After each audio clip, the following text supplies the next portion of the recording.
Hello tout le monde, alors on se retrouve aujourd'hui pour la deuxième vidéo qui va parler de babysitting. Donc cette fois ça va être vraiment tout ce qui concerne le babysitting. La première était sur 8 sujets à aborder avec les parents et la toute dernière sera sur 15 activités à proposer aux enfants quand vous faites du babysitting, que vous êtes grand frère ou grande sœur, parents ou peu importe, à partir du moment où vous gardez des enfants.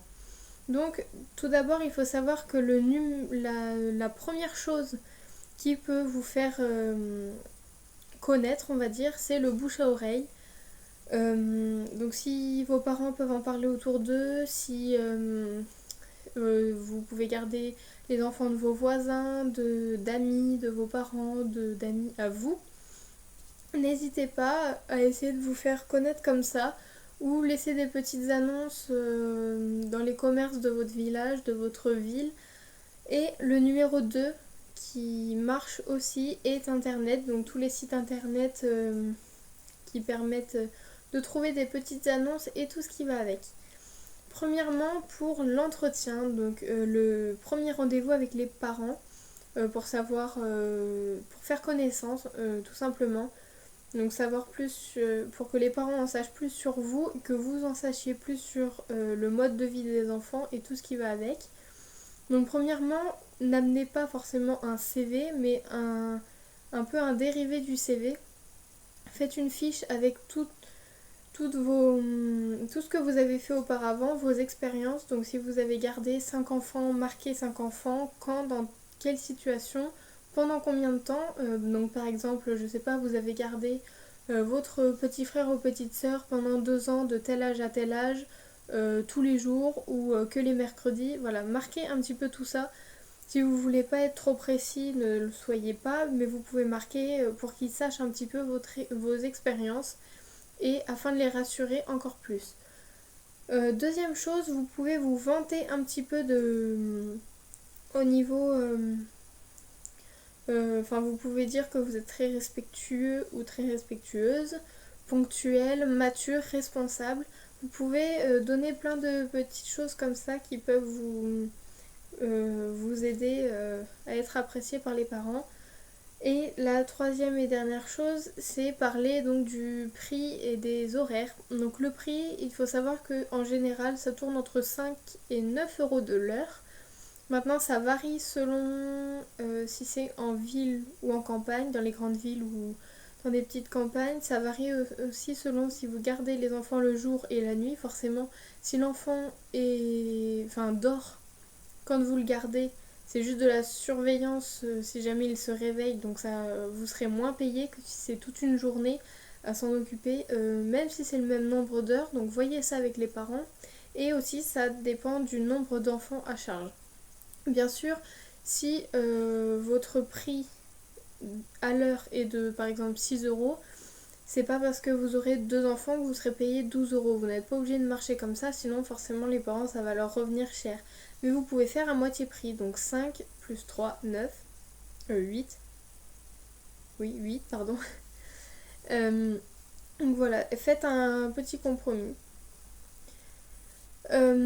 Ensuite, il y a il faut savoir qu'il y a des règles selon les parents. Donc, si vous... Non. Oui. Vous aurez... Pardon. Vous aurez les réponses à toutes vos questions sur les règles des parents dans la première vidéo. Donc les sujets abordés avec les parents. J'en parle donc dans cette première vidéo. Je vous invite à aller la voir. Et demandez également si vous avez le droit de vous servir, donc d'internet, de la télé. Est-ce que vous avez le droit d'ouvrir la porte quand ça frappe ou ça sonne?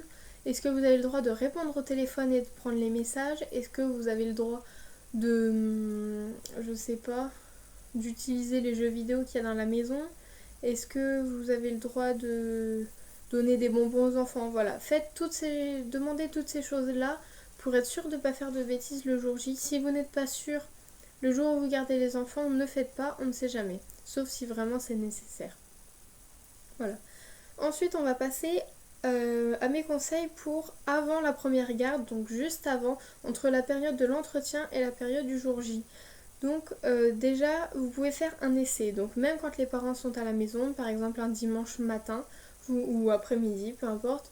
Vous allez chez eux, vous restez 2 heures à garder les enfants. Les parents seront dans la maison, vous observeront vos réactions et comment vous faites pour vous occuper des enfants. Bien sûr, essayez de faire tout ce que vous faites en général avec les enfants. N'exagérez pas, pardon. Ne vous dites pas je vais faire la babysitter parfaite et puis le jour où vous êtes seul avec les enfants, vous resterez planté devant la télé et puis les enfants, on s'en fiche. Donc restez le plus naturel possible parce que croyez-moi, les parents vont s'en rendre compte tout de suite. Si le jour de l'essai, vous faites tout le ménage, tout ce que vous ferez pas ensuite, ils le verront et ça risque de pas leur plaire. Donc faites vraiment le plus naturel possible. Ensuite, essayez de voir les enfants plusieurs fois avant. Allez par exemple les voir à la sortie de leur école, juste leur faire un petit coucou pour qu'ils soient habitués un petit peu à vous. Ça maintenant c'est des conseils, c'est pas obligatoire. Il y en a qui gardent des enfants sans les avoir vus avant, mais c'est mieux pour l'entente après et l'autorité surtout. Bien sûr, si vous avez un rendez-vous, arrivez à l'heure et surtout... Enfin non, vous pouvez arriver à l'avance, c'est mieux, mais surtout à l'heure.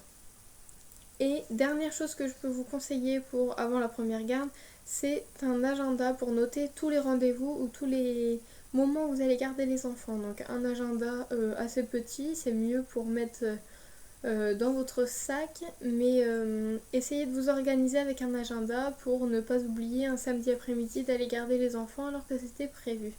Donc voilà. Et maintenant, on va passer au jour J. Donc vraiment le jour où vous allez garder les enfants, c'est le premier jour ou même les jours d'après. Donc j'ai 8 choses à vous dire à peu près. Oui.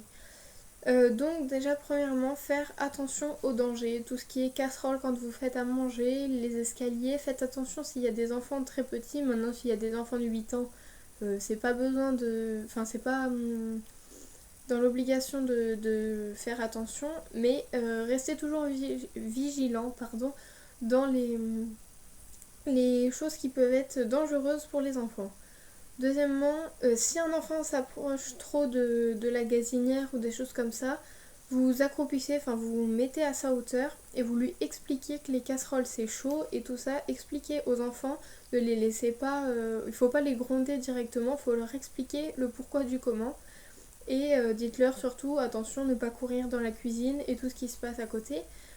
Je prends l'exemple de ça, mais ça peut aussi être pour les escaliers comme juste avant, ou ça peut être pour beaucoup de choses, pour les fenêtres, pour les portes qui normalement ne seront pas ouvertes.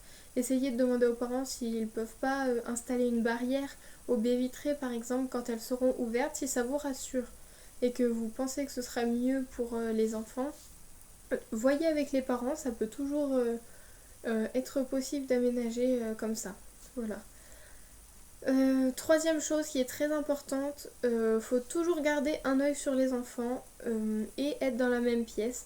Donc même si vous êtes en train de faire à manger, même s'il y a un petit peu de silence, faites attention. Ça veut souvent dire qu'il y a des bêtises en cours. Donc ça c'est ce que je voulais vous dire plus tard, mais quand il y a du silence en général, c'est pas bon, c'est qu'il y a une bêtise qui est en train de se faire ou quelque chose qu'ils n'ont pas le droit de faire, donc faites bien attention. Le but n'est pas de laisser tout le long les enfants devant la télé, donc essayez de les occuper. Vous arrivez, vous faites pas semblant de jouer avec eux un quart d'heure et puis ensuite devant la télé. Essayez de les occuper et ça ce sera dans ma 3e vidéo sur le babysitting avec des activités pour les enfants. Encore une autre chose, c'est attention à ce que vous dites parce que les enfants le répéteront aux parents. Alors évitez de dire trop de bêtises parce que bien sûr les parents demanderont aux enfants comment ça s'est passé et ce que vous leur avez dit ou des choses comme ça. Et si vous leur dites trop de bêtises, ça risquerait de pas trop plaire aux parents, donc faites attention à vos paroles. Par principe, alors ça bien sûr, je sais qu'il va y avoir sûrement des débats dans les commentaires, mais par principe, faites la vaisselle. Si par exemple vous avez fait le repas des enfants, s'il n'y a pas de lave-vaisselle, faites la vaisselle et rangez ce qui a été dérangé. Si dans la cuisine vous avez fait de la cuisine, ou si dans le salon les enfants ont beaucoup joué, essayez de ranger un petit peu, pas l'aspirateur, balai, serpillière et tout ce qui va avec, mais ranger un minimum pour que ça donne déjà une bonne impression aux parents. Alors, et puis dernière chose, se faire ramener, donc si vous habitez plus loin que le lotissement d'à côté, on va dire, essayez de vous faire ramener. Les parents normalement n'ont pas le droit de vous laisser partir seuls. Donc faites-vous ramener par les parents ou sinon demandez-leur de vous appeler un taxi. Normalement c'est à leur charge, à moins que ce soit compris dans le tarif de base que vous avez déjà conclu à l'entretien. Voilà, donc c'est à peu près tout ce que j'avais à vous dire dans cette vidéo.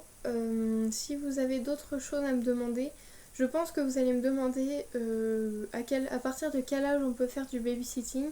Bien sûr, je ne suis pas là pour juger. Moi, j'aimerais bien en faire et j'ai 14 ans. Il y en a qui en font à 12 ans, il y en a qui en font à 18 ans.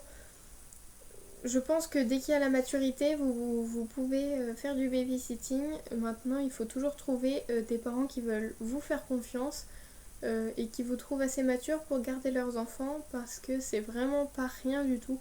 Et je pense qu'il n'y a qu'à partir de 14-15 ans qu'on peut garder des enfants de moins de 6 mois. Parce que, bon, moi j'ai une petite soeur, c'est pas pareil pour ceux qui ont beaucoup d'expérience, c'est pas vraiment la même chose. Mais vraiment, si vous n'avez jamais gardé d'enfant de votre vie, même je pense à 16 ans, ce sera trop compliqué pour vous de garder un nouveau-né. Donc faites très attention à ça, faites bien des journées d'essai pour être sûr de ne pas vous engager pour rien. Donc j'espère que ça vous aura plu et aidé. Si vous avez des questions n'importe lesquelles, posez-les-moi en commentaire, des idées de vidéos qui peuvent parler du babysitting ou de quoi que ce soit qui tourne autour de ça. Tout ce qui tourne autour de bébé. Maintenant je vous fais de très gros bisous et je vous dis à très bientôt. Bye.